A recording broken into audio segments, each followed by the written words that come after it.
Hello, welcome to today's webinar. My name is Brian Sutton.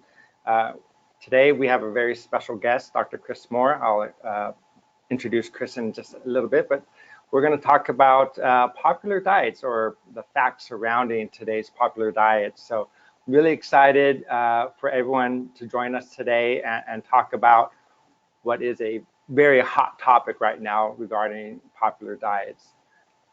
We just have a few house cleaning or etiquette tips during the webinar so we can manage our time wisely.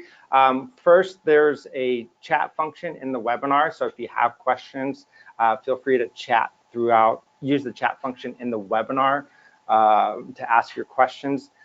More than likely, since there's so many attendees, we won't be able to answer every single question, but we'll field 3 to 5 questions and we'll save those questions for the end to answer. And throughout the webinar, if we can answer your questions using the chat function, we will. Just know that there's a lot of attendees, so we may not get to your question, but we'll do our very best. And of course, the Q&A will happen at the end of the webinar. Also, this webinar is going to be recorded.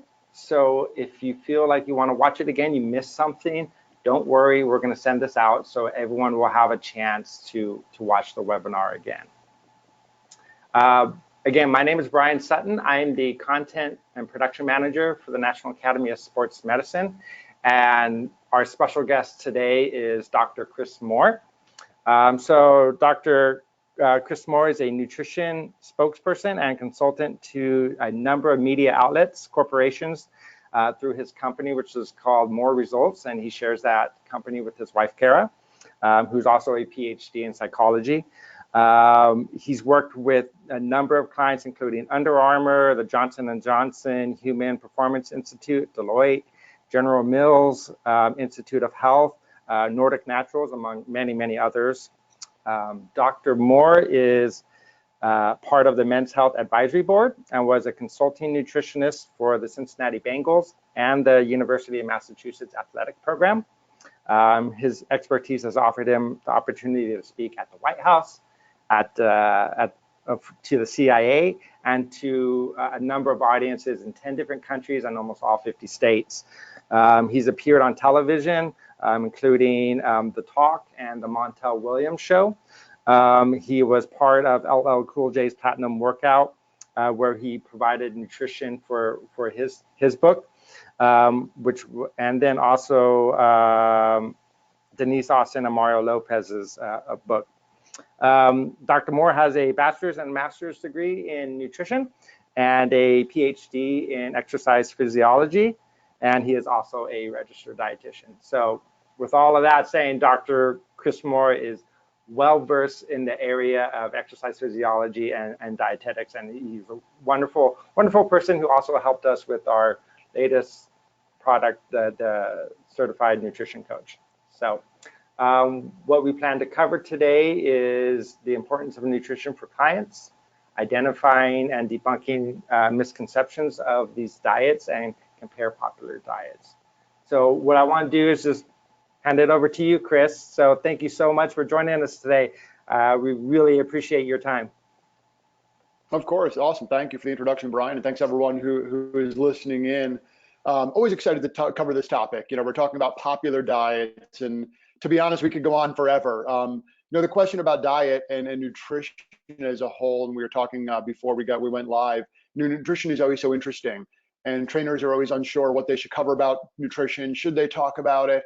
And first and foremost, I'll start by saying that if you're a trainer, you should absolutely be talking about nutrition in some sense to your clients. Now, there's a big difference between a medical nutrition therapy, obviously, and just generally talking about diet, some of the trends and diet as a whole. Your clients are going to have these questions, and now certainly we can give them some basic broad information, but then of course they might have some very specific questions, and today we'll talk a lot about some of the popular diets, and you can see I listed a handful that we'll discuss today. If it fits your macros is certainly a popular one, that first acronym. Intermittent fasting, the Keto diet, Paleo diet, Carnivore diet, Flexitarian diet, and the vegan diet. So what's interesting about this is you see such a variety among these different options, right? So I could, and I did this recently. I posted a picture of something I was eating, just a meal that we had made, and I was thinking, my wife and I were joking that if I posted that picture, people could say, "Wow, it looks like a great meal," or the people who follow keto could say, "You're eating too many carbs." The people who are fasting say, "Why are you eating breakfast?" The people who eat paleo might say, "Why are you eating any grains at all?" Or carnivore might suggest that I shouldn't be eating any carbohydrates. Vegans might be wondering why I'm eating meat, right? So anytime you talk about nutrition, there's always confusion around which diet to follow, what's the best, what's going to get me the best results. So I like this little image here. I don't always start my diet on Monday, but when I do, it's next Monday, because people again are confused. What should they do? What's hot? What's their neighbor doing? Someone who lost weight, should they follow what they did? So again, we'll take each of these kind of step by step and just look at either if there is some research around it, but then also just kind of talk about some of the principles associated with each of these popular diets. Again, there's others as well. In fact, just yesterday, as Brian had mentioned, I'm on the Men's Health Advisory Board, so I get a lot of questions around that, and writers asking questions to put in the column that I write there. And someone asked me the question about the newest diet that's super hot, called Calories In, Calories Out. And they gave the acronym, so CICO. And at first, to be honest, I had not seen that acronym. So I was like, oh, wow, we got a new diet we're going to talk about. And since this happened yesterday, I thought, perfect, I'll talk about this on the webinar. But I had to write back and say, I actually have no idea what that diet is. Can you explain what that acronym means? And again, the writer, she had said, oh, that means calories in, calories out. I thought, that's interesting. Again, that's really just, if you're talking about weight loss, it's a very, very basic law of thermodynamics. But now we have to give it an acronym to make it attractive for people to actually follow. So let's take a look at kind of each of these a little bit more detail. So if you could switch to the next slide. We'll start with, first of all, if it fits your macros. So first of all, we'll look at around these three questions around each of the diets. Number one, what is it? Number two, what's the goal of the style of eating? And then how is it sold? So what is it? Now, again, it's a very catchy acronym. Basically, the idea is everyone, you have your assigned macronutrient amount for whatever your goals may be. So let's just blanketly just throwing these numbers out there. Let's just say that as a trainer, you think your client, you found the best results to be 40% carbohydrates, 30% protein, 30% fat. Again, I'm not saying that's the answer to all people's needs, but again, that's just an example here. So then therefore, within that macronutrient breakdown, the question is then, what do I eat to make up each of those categories? So how much carbohydrate do we need, protein and fat? So it's a way to track your macros, but it gives it a sexier name, the acronym IIFYM. Now, some people take this to extreme. So to me, that picture I have there is a good looking pile of food, right? You have the whole grain toast, you have some avocado on top, looks like some sauteed spinach, and an egg. So you get a balance of healthy fats, some grains, some quality protein, some nutrition, certainly from the different foods that are offered there. But it's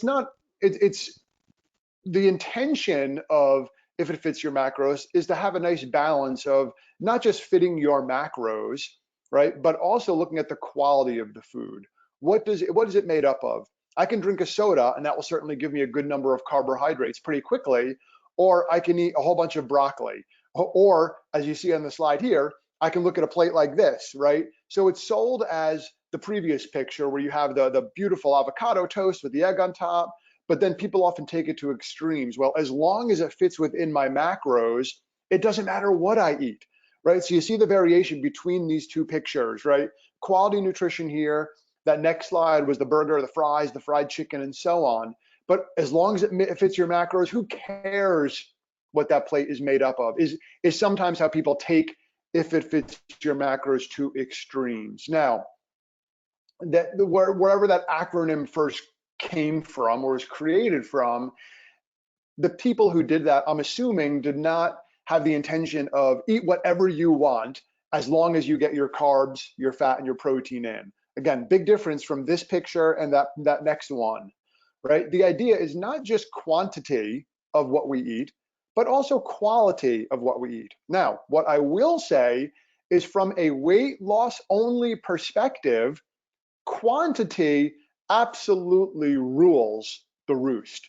Meaning, if I need 2,000 calories a day for weight maintenance, if I eat 3,000 calories a day consistently, I'm going to gain weight. On the flip side, if I eat 1,500 calories a day consistently, I will lose weight, right? So that calorie balance certainly matters.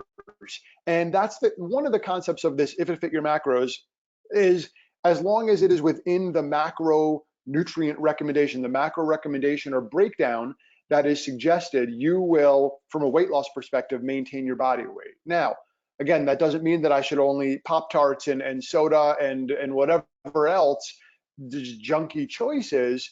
Again, we also need to look at not just the quantity, but also the quality. So the goal of this style of eating is, the goal is to make it easier for people. Everyone's looking for an easy approach to nutrition, right?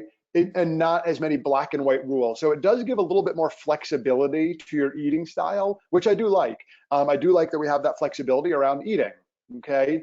Because nutrition isn't black or white. It's not in a bubble where everyone has the exact same prescription across the board around the world, okay? So that's one of the nice things about this recommendation is the goal is to meet your calorie needs, but then also give some flexibility over what you're consuming. That's important. Now, the next question is, how is it sold? Again, it's sold as sometimes you can eat whatever you want as long as you're within your macronutrient recommendation and lose weight or gain weight, whatever your goal may be. But again, we need to be careful of quality and quantity. There's a variation among those. Okay, now there's not specific research on this style of eating in the sense of your researchers haven't sought out to compare if it fits your macros and specifically called it to other types of diets. But basically, this is looking at what do your overall calories look like. Again, so there's lots of research on nutrition and weight and so on, and that's kind of the general idea of this particular diet. Okay, go on to the next slide, please, or next two slides, I should say.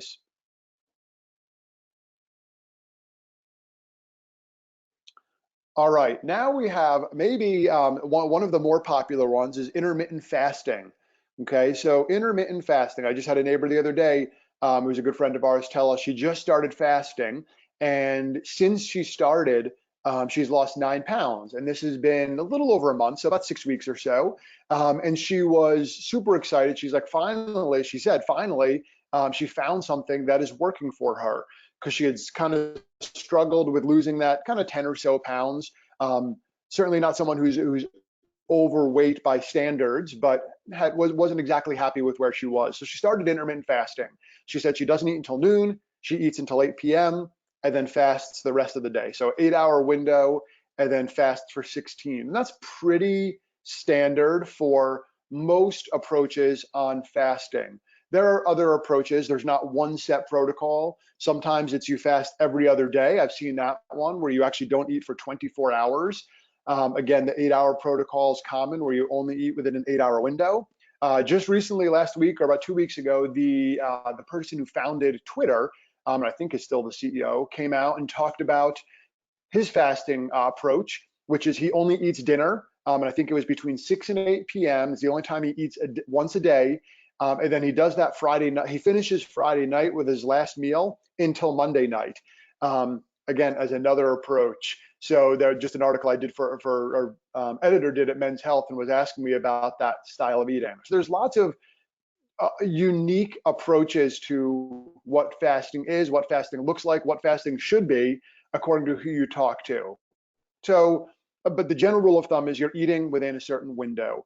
Now, that being said, the magic around fasting as of now seems to be that you're eating around in a certain window. So for example, I'm going to go back to the woman I just talked about, our neighbor, who said she just started fasting and she had lost 9 pounds. And it was the first thing she had done that she'd really found successful and really easy to follow. Okay, so I do like easy to follow. I'll certainly jump on board with that. Now, the magic though seems to be that she's eating within an 8-hour window. Okay, what I mean by that is she's not eating a good chunk of the rest of the day when she otherwise would have eaten. And this goes for anybody. When you're shortening the time span of when you can eat out of 24 hours, you are going to restrict your calories because you're shortening the time frame in which you can eat. If you're doing an 8-hour kind of window of eating, again, I'm using this example because it's one of the more typical ones. Well, you can only eat so much within that 8 hours. Okay, that being said, if you reduce your calories, you will lose weight. And that seems to be, at this point, the magic around fasting. Now, some people will start to throw out some data that it helps control insulin better. And there have been some data in the rodent model that show that potentially there's some benefit there. But at this point, again, the magic seems to be that it is a strategy to control calories. So one thing I will never say is that a particular diet is right or wrong. And to be honest, as Brian said when he introduced me, I've talked all around the world and in most states. 99% of the time, I start my talk out by saying, any question you ask me around nutrition, I'm going to start my answer with 2 words. It depends. Because nutrition isn't really black or white, meaning it's not this or that. Fasting, in this example, isn't the approach that I think everyone in the entire world should start following immediately because it is the only answer, okay? Nor do I think that if it fits your macros or any of the other diets are the magic answer, okay? For certain people, fasting can work really well because it gives them rules to follow, and people want rules, okay? It's not that it's right or wrong, but people want rules to follow. So I'm going to go back to the example I gave earlier with our neighbor who said she had lost 9 pounds over about that 6 or so week time span. Now, interestingly, we were chatting, and my wife and I were chatting with her, and she had said that, again, this is the only thing that's worked. She's just eating within this window. She doesn't eat till noon. She stops eating at 8. And then she started to continue on, and she was saying that I'm not, after 8, I often would like just have a glass of wine or something or so with my husband at nighttime, not doing that anymore. And then she kind of went into some of the other just different changes she'd made, but kept coming back to the success of her weight loss was around fasting. And I'm great. I'm there. She wasn't asking for our advice if that's the best approach. Right now, it's working for her. That's great for her. Okay, but again, think now. She said she's not drinking wine, and I say wine, maybe 1 glass, maybe 2 glasses, who knows, regularly at nighttime. So certainly that's a bunch of calories that are taken out. And then, of course, that also can affect metabolism and how you metabolize foods. If she's also no longer eating breakfast, right, that's of course a huge chunk of calories that are taken out. So again, I keep coming back to this. When you're controlling your calories, you will lose weight. Okay, and that's the magic of different diets. So that's kind of right now where intermittent fasting lies, is kind of around that success. There are some potentially interesting data around longevity that I'm certainly keeping an eye on. But a lot of the data are with animals. That's okay. It's a great place to start. But with humans, it's a little tougher to follow. Are these people, how long are we going to follow people when they're fasting and see how long they live or so on? We're talking about longevity. Hey, Chris, I had a quick question, because intermittent Yeah. fasting seems to be a really hot, popular diet right now. And I'm assuming a lot of people listening are personal trainers or fit pros. So if they have a client who really wants to do intermittent fasting, are there any sort of key takeaways that they can help with their clients, especially to make sure that they have energy reserves for their workouts? Yeah, great question, Brian. Thanks for asking that. Now, if you're a trainer and let's say your client is working with you first thing in the morning when that may be in their time of fasting when they're not eating, you want to be conscious of people and the energy reserves that they have. So, I do always suggest that people have something in their body when they exercise, because you want to have some energy. You want to be able to make sure that you're your workout is as intense as it can. Of course, outside of just the intensity of the workout, what does it also look like from a health standpoint, or from your blood glucose? What if you're working out really intensely, but you have no food in your system? Or no, obviously you have stores in your system, we all do, but no food that's easily accessible in your system. So you want to be conscious if you are doing this, if you're a trainer talking to your clients about this, I would suggest that they bring something, okay, in around their workout to make sure they get some nutrients in, some nutrition in, I should say, even more than nutrients. And whether that's a half a piece of fruit, or they're sipping on a protein shake throughout their workout, something like that. Now, then of course, does that mean that they're not fasting anymore? Well, if they really want to follow some kind of protocol, maybe they can shift their timing, right? Their timing of that window to start earlier in the day and maybe end earlier in the day. So maybe they do a 12-hour fast. So it's kind of 8 a.m. to 8 p.m. or depending when their workouts are. So you just need to, again, it goes back to that answer I said, is it depends. It goes back to your clients, what they're doing with you, what kind of workouts they're doing. But I do recommend clients and individuals get something in their system to have the one safest workout, but also a more intense workout. If your stomach's growling, we all know those feelings of kind of having that lower blood sugar when you don't feel great. People sometimes can get dizzy, sometimes can get headaches. Obviously, those would all interfere with the actual workout itself. So be conscious of that when clients are asking you about this. The other thing to consider, and to your point, Brian, is if a client has diabetes, again, now you're looking at nutrition around some kind of medical nutrition. You have to be conscious of that. But I did hear of a trainer who asked me, and I'm glad he did, asked me, he had a client who had diabetes, and he was recommending fasting to a lot of his clients because he personally had success. Someone came to him and she had type 1 diabetes, and he was asking if this was a good protocol for her as well. Again, that's certainly something I would not recommend, but at the same time, this is a time when you would want to refer out to another expert, unless you have particular training or an expert in diabetes itself, because again, you start to get into the dangers of obviously blood sugar, more so than just someone without diabetes. So great question, Brian. But I get that one a lot. So that's kind of the take on intermittent fasting. Again, certainly happy to take questions at the end about that if people do have them, because it's coming up more and more in terms of what people are doing, what people are seeing, what people are following. Next slide, please.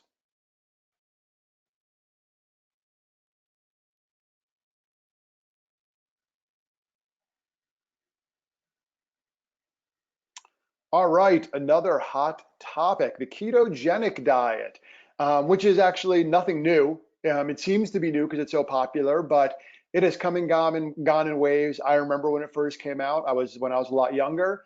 It's not exactly the Atkins diet, but that's probably a close popular model. But I do remember the keto diet many, many years ago, kind of talked about in fitness magazines. It went away and it came back with like gangbusters now, and everything is keto. So basically, kind of general rule of thumb around the keto diet. Basically, look, and you can see on the screen here, it's when glycogen is depleted, and then ultimately, because of that, as your quick energy source, the body then breaks down fat to produce ketones for energy. So you can see the macronutrient breakdown for what the keto diet is. Super high fat, 70-75% fat, around 20-25% protein max.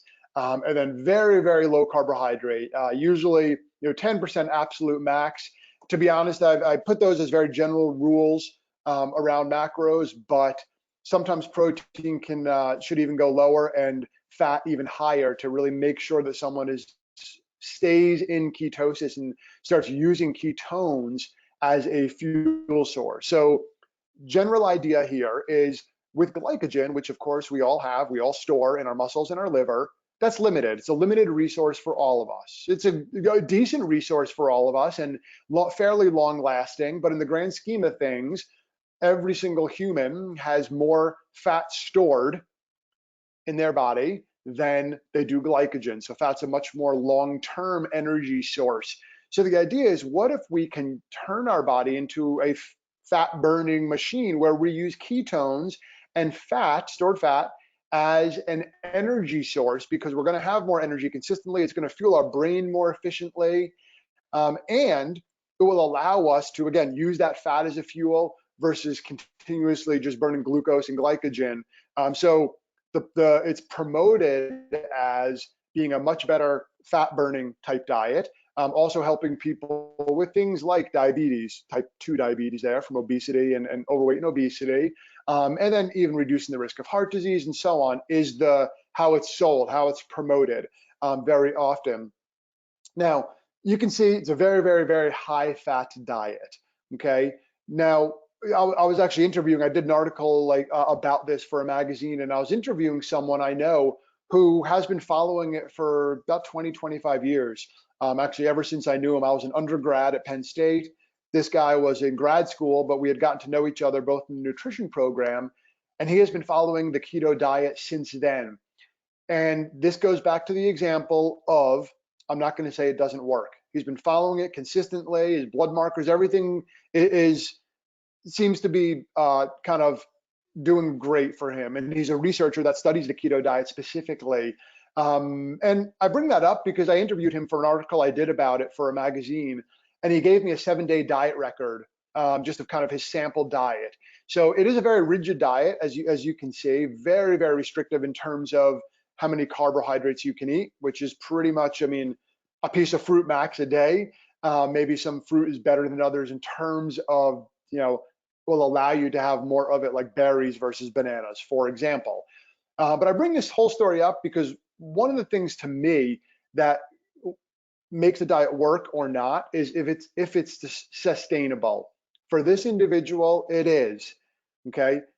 But I'll give you some examples of some of the foods that he eats on a regular basis, and particularly the snacks, because they really stuck out in my head.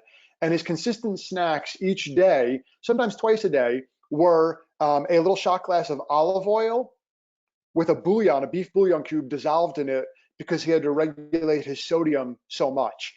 So I don't know about you. I love eating in general. I don't want to just have a glass of olive oil as a snack. As much as I love olive oil, okay, we need to look at, what are some of the foods that are prohibited? What are some of the foods that are allowable? Okay, which it shows on this slide.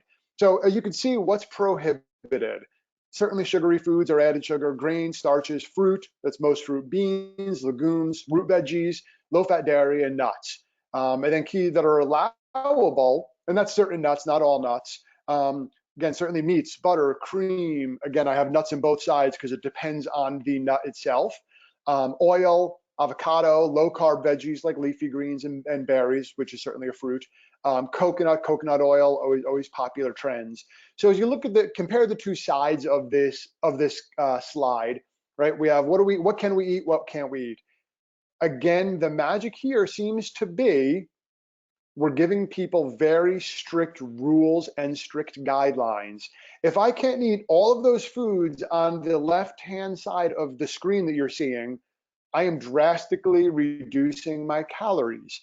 Now, I've said that, and people argue, well, yeah, but fat's so much higher in calories, gram for gram, so you're not restricting your calories. It's really a measure of the quality of food, and that's not true. Fat is very satiating, fills you up, okay? So does protein. So even when you're eating less fat, right, you are fuller for a longer period of time. So you are going to reduce your calories if you're eating like this. Now, most of the research suggests if you're following something like this, it probably will give you pretty fast weight loss. Okay, if you go to the next slide, I'll show you a study that compared a few different diets. Because in this research study, this is done many years ago now, so the late 70s, so almost about 40 or so, a little over 40 years ago. And they look at the title of the slide, composition of weight loss during short-term weight reduction, metabolic responses of obese subjects to starvation and low-calorie ketogenic and non-ketogenic diets. Okay, so low calorie, they give them 800 calories a day. So certainly restrictive. Okay, and what they found, this is the last two sentences that I highlighted here, are the exact sentences from the conclusion and the results of this study. Discrepancies in rate of weight loss induced by ketogenic versus non-ketogenic isocaloric regimens result almost entirely from differences in water balance. Rate of fat loss is a function of degree of energy deficit. Okay, that probably sounds very familiar to what I just said a few slides ago. When we reduce our calories, we will lose weight. Okay, if I eat 2 Snicker bars a day and that's the only food that I eat, I'm going to lose weight.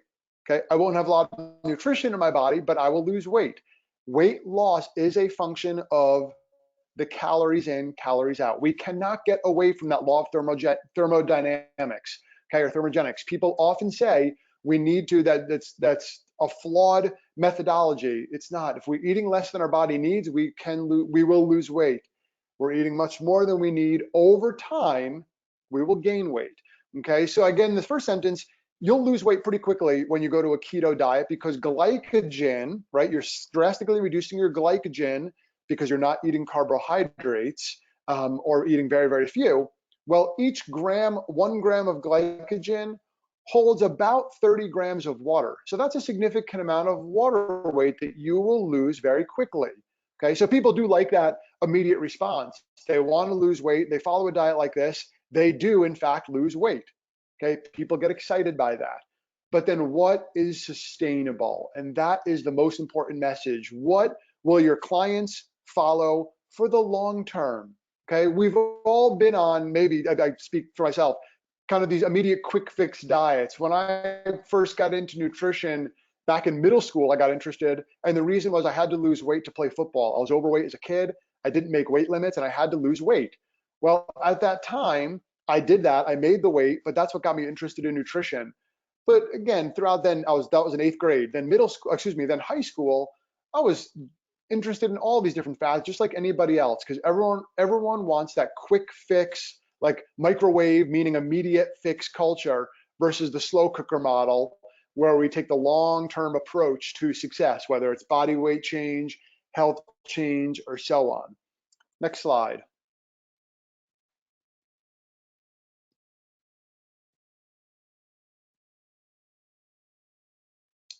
All right, let's talk about the paleo diet. You saw that beautiful picture on the previous slide, which was some lovely looking steaks. If you eat steak, that looks lovely. If not, that sounds disgusting, I guess. But the paleo diet is certainly based off of our Paleolithic ancestors, caveman. It's been called the caveman diet, for sure. But it's very rich in meat, very low in grains, somewhat similar to the ketogenic diet, but not as high in fat. It's a little bit higher in protein. But again, it's when I say similar in terms of the foods that are allowed versus the foods that are prohibited. Now, the idea is that our ancestors didn't eat grains, didn't eat certain foods that we have available today, so we shouldn't either. We should only eat meats. We should only eat, some berries are allowed. Grains are not allowed. Well, research actually has shown that grains were available then.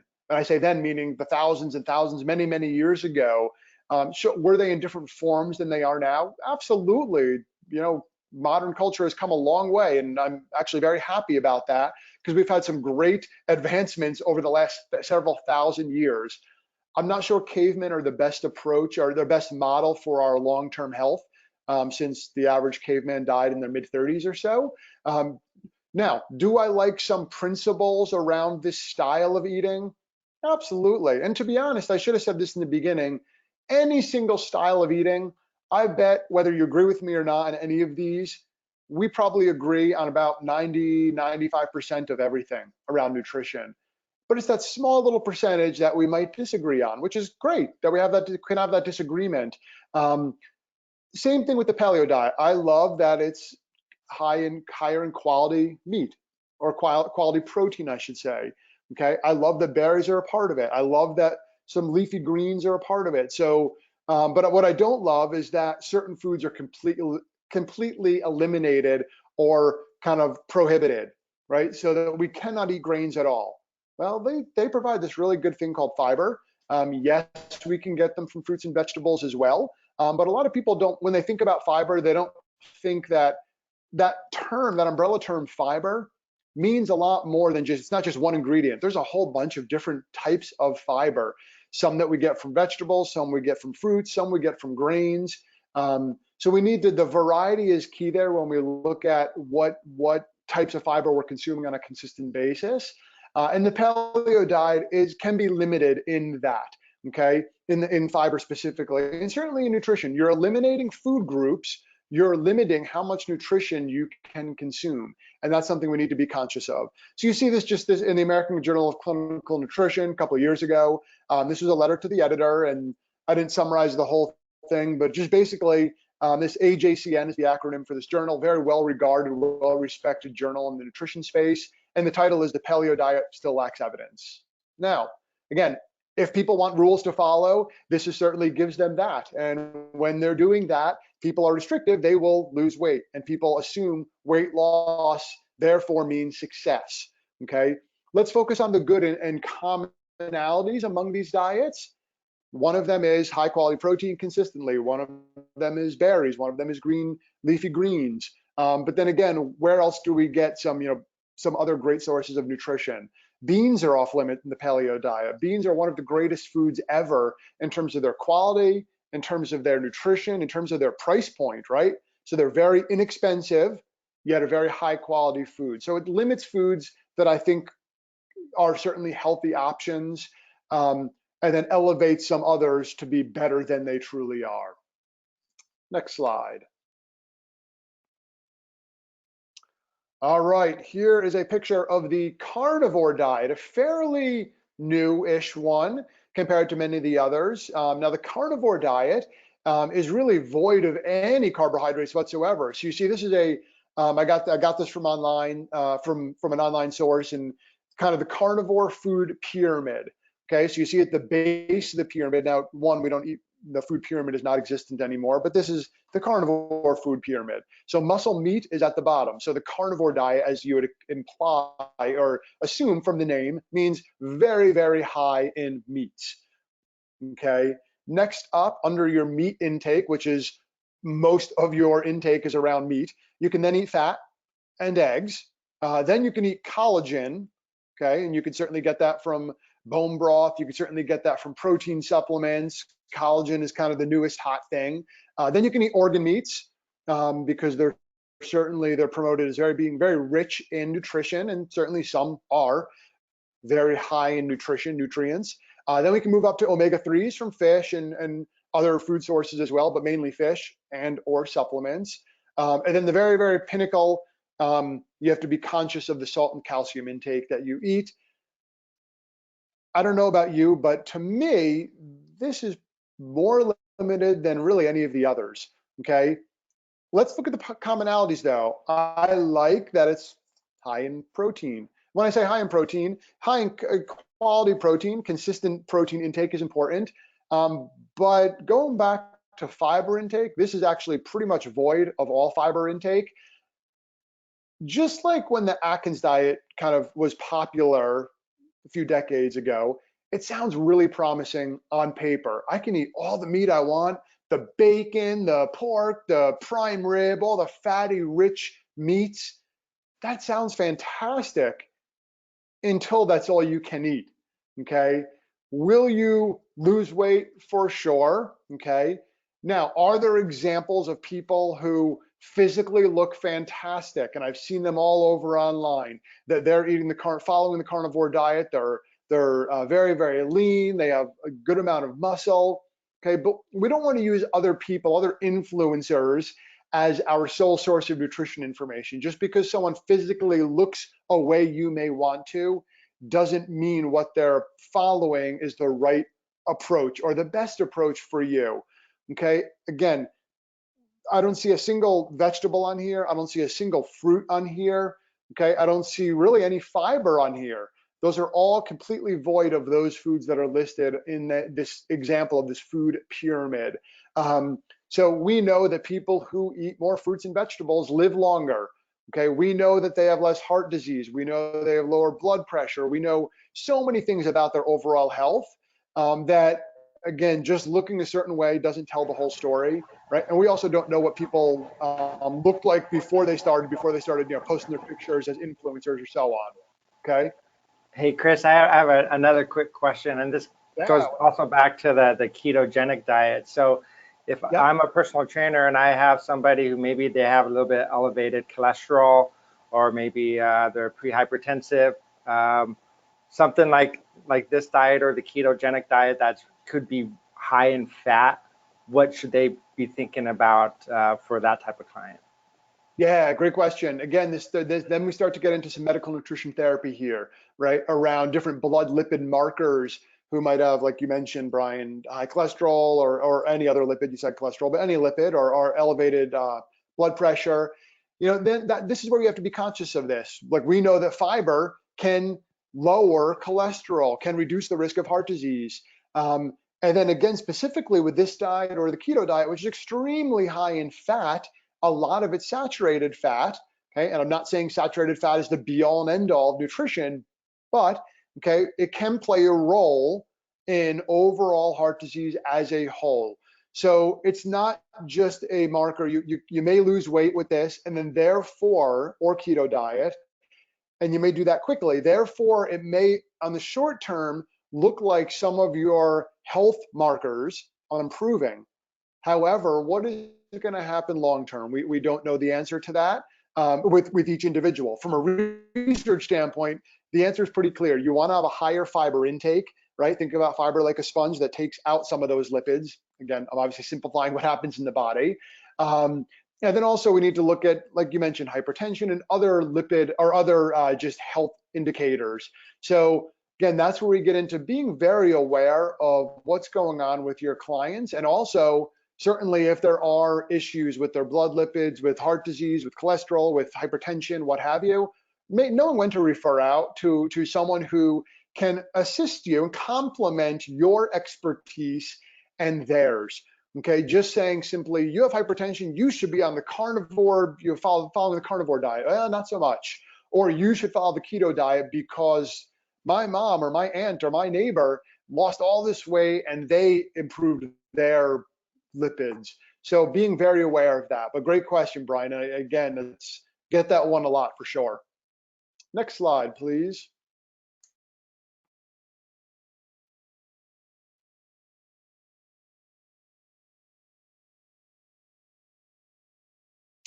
All right. Now it's funny. I put this specifically, purposefully, I should say, after the carnivore diet. We have the complete opposite of the carnivore diet is the vegan food pyramid or food diet. And again, found this online as well. It's yes, we don't use a food pyramid anymore, but these were, I thought, good indicators or good images of what these diets generally recommend.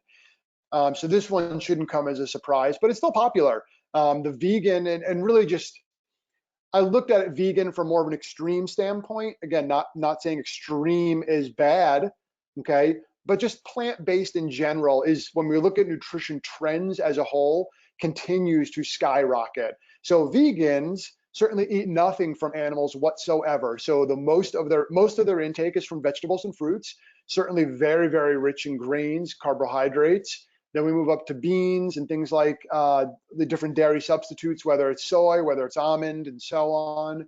And then it's very, very low fat as a whole.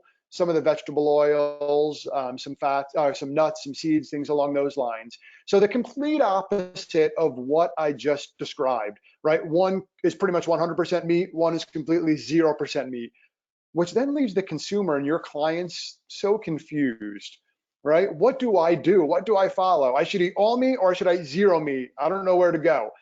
And either extreme, in my opinion, is really extreme. Either diet is very extreme. Think about nutrition almost like a bell curve. If you remember from kind of statistics at some point in college or even high school potentially, they talk about kind of the bell curve. There's 97% are kind of in that bell, and there's some outliers on either end of the spectrum. Well, to be honest, the majority of people are in that 97%, and there are some outliers, maybe who follow vegan diets consistently. It's working for them. They feel great. Fantastic. Or on the flip side, they're doing the carnivore diet. They're feeling great. Fantastic. Right? But majority of people, majority of clients are going to be in that middle bell where macronutrients are fairly more well balanced, right? They're eating a bigger variety of foods overall, okay? And not going to one extreme or the other. Now, in looking at this example with the vegan diet, there are certainly limitations, and you have to be more conscious of certain foods or certain nutrients. Vitamin B12, for example, is very challenging to get if you're not eating any animal-based protein, because that's where a lot of vitamin B12 comes from. Magnesium can be challenging. So there are other nutrients we have to be conscious of. There's no one size fits all diet that is the best for everyone across the entire board, right? Listen to your clients, be a coach, okay, not a preacher, and that will allow them to get results that they desire from a health standpoint, also from a physical standpoint. Next slide, please.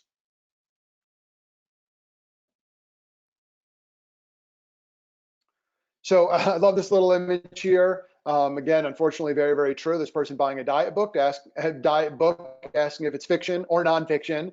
Because one of the things around diet books is they all sound very promising, right? That's the reason they sell, right? Because they're selling you what they want you to hear. Sometimes they are hand selecting, like it's called cherry picking, the research to support what they believe or what they personally believe or feel.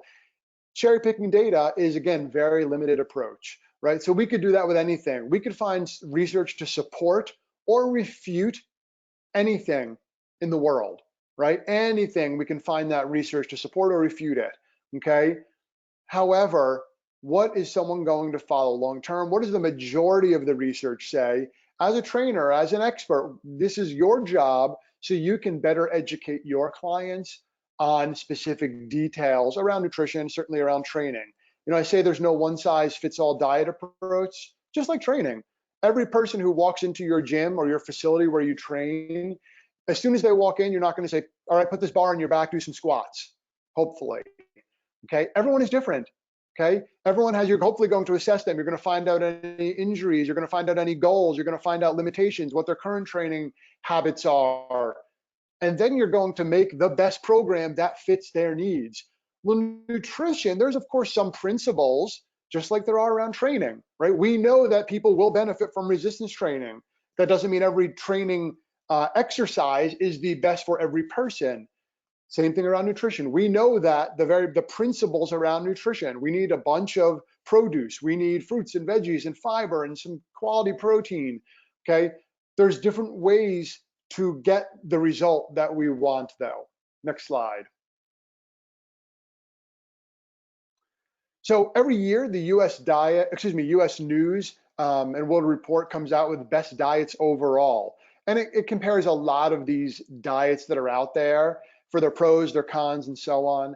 The one that continues to kind of rise to the top, if people are looking for, kind of a general solution or general idea of what diet style could work, the Mediterranean diet is one that continues to the cream rises to the top. Well, it's high in produce, it's high in healthy oils, it's high in lean proteins, quality grains. It's just a quality-based overall diet. Okay, I'm not saying it's the be all and end all, but it's high in a lot of the quality nutrition that we need. But again, each year you might see US News and World Report comes out with this assessment and looking. A lot of the diets I talked about might not even be on the list because they're so far at the bottom of the barrel. But again, we want to look at what is sustainable long term. Next slide.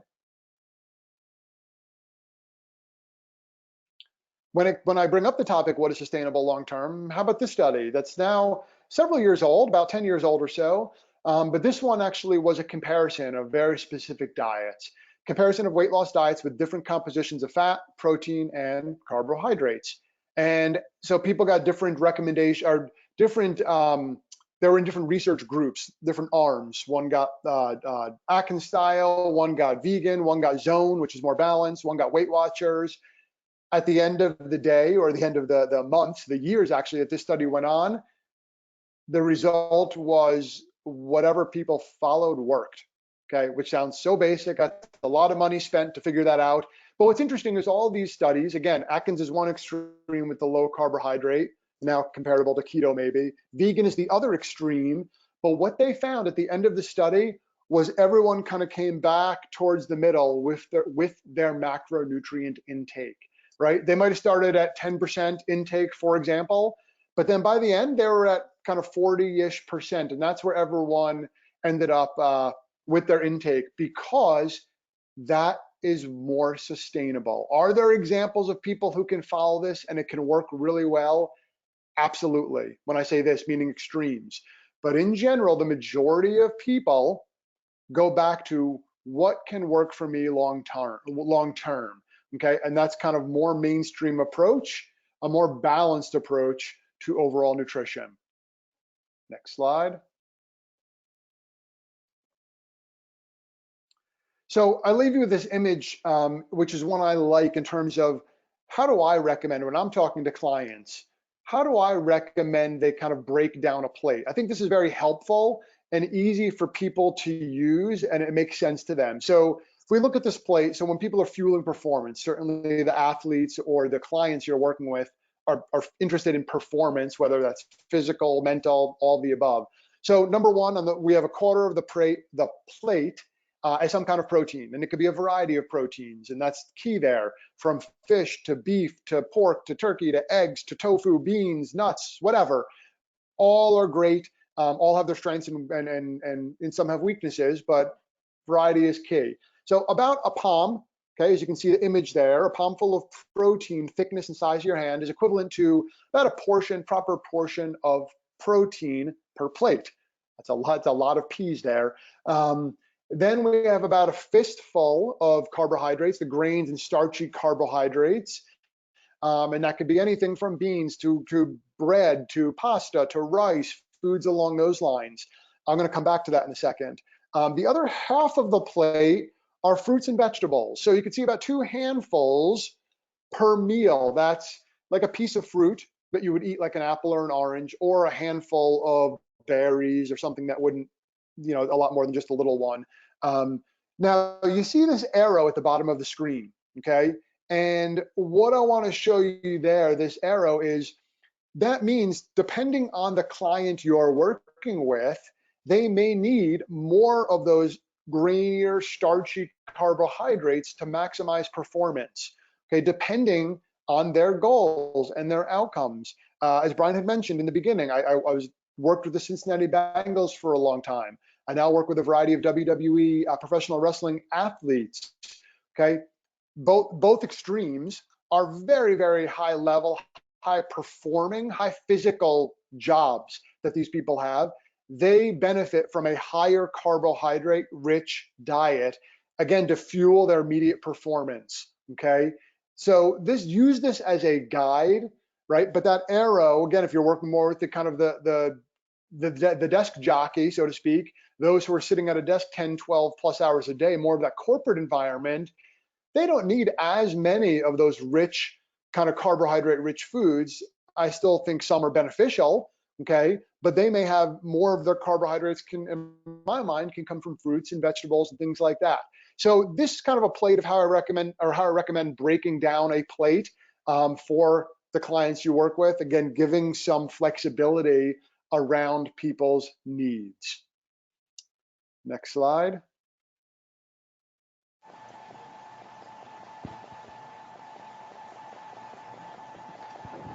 All right. Hey, thanks, Chris. That was wonderful. Before I talk about the slide that's coming up, I just want to just paraphrase, summarize. I think the take-home message is that there's many different diets that someone can follow. Yep. If a personal trainer or strength coach or somebody working with a client wants to try one of these diets, we shouldn't preach. Let them go ahead and try the diet. Just emphasize maybe it's eat some wholesome foods, right? Try not to get all. For example, if it's carnivore, don't get all your protein from bacon, right? Maybe let's try some turkey and grilled chicken. And if the client maybe is totally uncertain on what to eat, then we can just go with, hey, let's try a balanced approach. Try this kind of plate. Fill half your plate with fruits and vegetables, have some whole grains, some lean protein. Basically the things that our mom taught us as we're growing up, right? Stay away from the Snickers and the hamburgers and the French fries, and eat more healthful foods. Right. Did And, I kind of keep get in that mind right? to that, yeah, 100%. To the point, Brian, half your plate fruits and vegetables. I kept using the word extreme. That's actually extreme for most people because the Mhm. majority of people will eat about 2 servings of fruits and vegetables total per day, right? I'm happy with you going to that extreme of trying to get to half a plate. Right, right. Yeah, I guess that's how I eat at home. So, but I agree. It can be difficult for someone to eat that many fruits and vegetables. Yeah, but I think that's Yeah, great, and that's exactly what I recommend. So absolutely. great.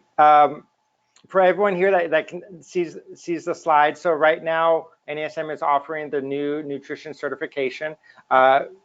Dr. Mohr was very imperative. He helped us a lot with this new educational product. So he helped write a chapter, and he was one of the primary reviewers for the chapter, along with the other 20 different PhDs and RDs that helped with this program. So if anyone's interested in learning on how to become a NASM certified nutrition coach, we have a promo code here.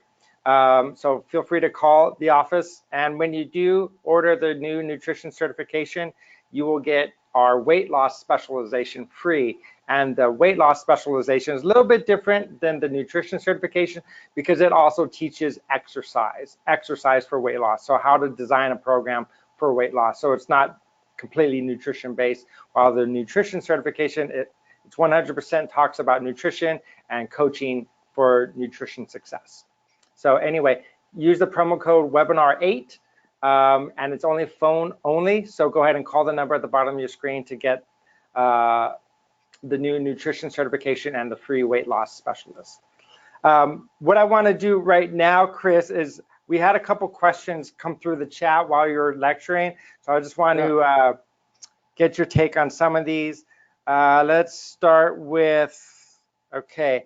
Are there any concerns with the viability or safety of mixing two different diets? For example, someone wanted to combine, if it fits your macros, with fasting. What are some of the concerns with doing something like that? Yeah, I wouldn't say. I mean, concerns are that if it fits your macros is kind of just looking at like how am I balancing my intake, right? So that's kind of it can be a very balanced approach. If you're combining it with fasting, that again, if it fits your macros, gets a fancy acronym, but it's just balanced eating. Mhm. If it's combined with fasting, just being conscious, like you asked earlier, is being conscious of the client's needs, when they're training, how they're training, any other medical concerns they might have, to make sure that you're one, well within your scope, but then also keeping your client, obviously first and foremost, keeping them safe. Yeah, that makes sense. I mean, I guess at the end of the day, it comes to balance, right? So Yeah, if such a if it boring fits your answer, but that's macros, true. don't eat all your carbohydrates from Skittles, right? Get it from Right, something else, and yeah. exactly, Okay. exactly. The next question, what's your opinion on exogenous ketones? Some people use them to help stay in ketosis, Mhm. or when they veer from their diets. What's your take on exogenous ketones? Yeah. So the ketones that you could buy as a product or drink or what have you. Exogenous ketones are really, they're interesting in the sense that they will give you kind of an immediate kind of energy source because you're using ketones, but they do nothing for long-term ketosis. You will not stay in ketosis when you drink those. And I actually asked that very question to the individual I referenced earlier who studies this and has for the last 25 years. Basically, you could take those, the second you eat a carbohydrate, it's going to kick you right out of ketosis. So that's not a long-term strategy at all. Mhm. It's more of a, great marketing, great product that's not great product that's sold, but a well-marketed product, but doesn't Right. really do anything. If you're actually following the keto diet, I wouldn't say that is something that's going to enhance your success. Do you find that most people, when they do keto, they actually get into a state of ketosis, or do they fall Yeah, short even before they get there? it's a good question.